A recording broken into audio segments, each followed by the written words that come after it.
et les deux équipes ont su supporter les attaques des autres. Bon, notre adversaire était un peu plus frais dans l'élaboration de son jeu. À un moment donné, nous, on s'est dit qu'on ne pouvait pas partir comme ça. Il fallait qu'on attende la deuxième mi-temps. Donc, on a essayé un peu nous sommes revenus sur notre bloc médian pour concéder d'abord à un nul et puis voir comment est-ce on pourrait faire en deuxième mi-temps. Et c'est ce que nous avons fait en deuxième mi-temps. On a senti que effectivement l'adversaire a reculé. Bon, ben on en a profité. On nous avons placé deux gars qui partent vite sur les côtés, tout en tenant compte que ça pouvait marcher, malgré la maladresse. Mais on a quand même essayé. On a pu marquer 4 buts. J'ai dit ça tout à l'heure là. On a senti que la défense adverse a reculé, n'est-ce pas? Nous avons placé deux jeunes qui partaient vite avec le Chikata qu'on a remis au milieu pour pouvoir distribuer les ballons.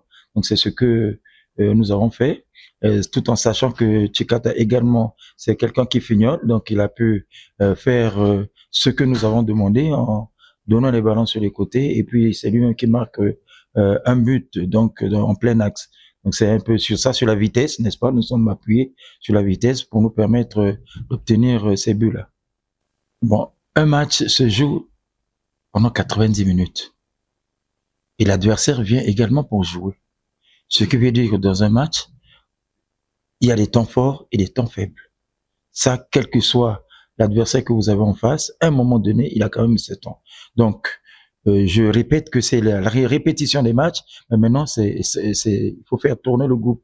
C'est pourquoi nous avons pensé qu'il fallait emmener un peu plus de sang nouveau sur les côtés. Vous avez vu que c'est des jeunes qui n'ont pas tellement l'habitude de jouer, tout en sachant que on ne pouvait pas encaisser. On était obligé de solidifier notre milieu pour que nous puissions repartir sur les contres. Donc c'est ce que nous avons fait.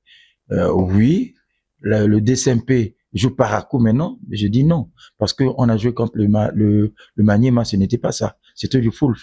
Donc ça dépend des matchs aussi, ça dépend des matchs. Vous sortez d'un grand match comme Maniema, il faut rejouer. Bon, mais c'est cela. Je crois que il faut savoir jouer maintenant, il faut savoir faire tourner le groupe, juger à quel moment vous pouvez faire rentrer les jeunes pour essayer un peu de faire reposer ceux qui ont joué depuis là.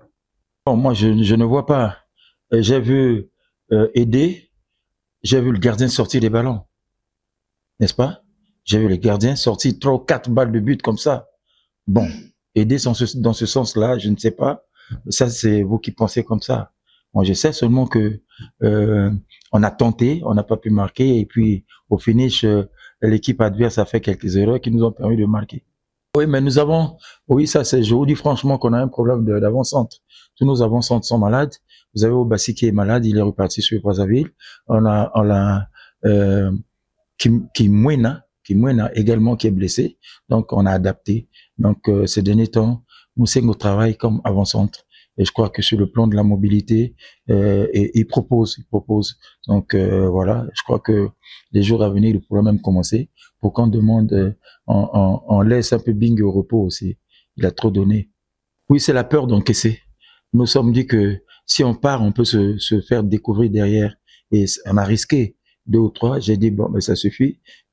Si on peut, n'est-ce pas, on a tenté également, même après avoir marqué 4, on a tenté. Mais après, j'ai dit non, ne forcez plus, étant donné que nous avons un autre match qui nous attend. Donc, ça ne sert plus de dépenser des énergies pour faire des appels de balles et tout. Pour mieux conserver à ce résultat et se conserver sur le plan physique également.